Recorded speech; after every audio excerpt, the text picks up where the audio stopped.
Business plan's a bit of a story around the business. It's kind of like where the business has been historically, just a brief scenario of that, where it is at the moment, and the aspirations of the business, where the owners of the business want the business to end up.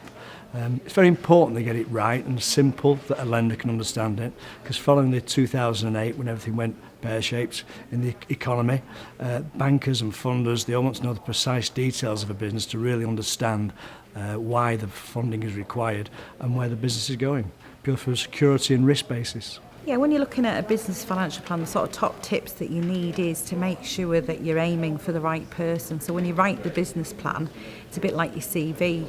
You need to change it depending on the audience.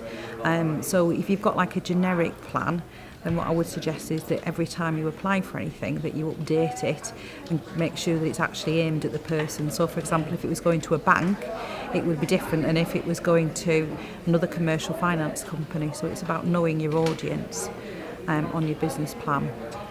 Make sure that they don't use jargon, that it's readable, that you follow a template, that you've looked at what you're actually aiming. So you've covered off a lot about your background and what you're actually aiming for in your business itself.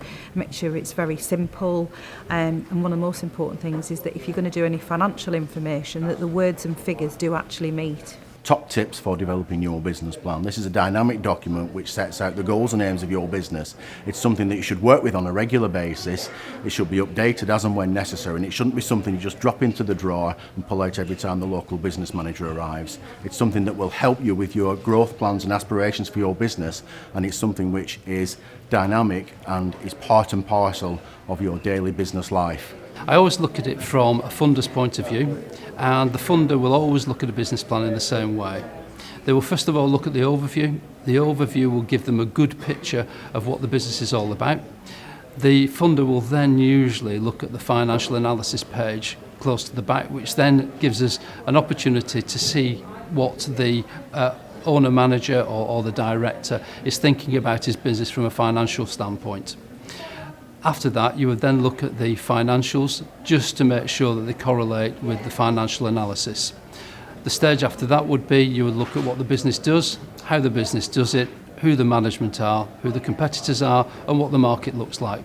At that point, the funder will probably be in a position where they're close to making a decision. So the key for me would be that a business plan is clear, concise and jargon-free. Perhaps a bank manager might not understand your sector. Taking out some of the technical parts of that plan might be quite important. Services like ours in Access to Finance can review these documents for you to make sure they fall in line and present the best picture of the business that we can.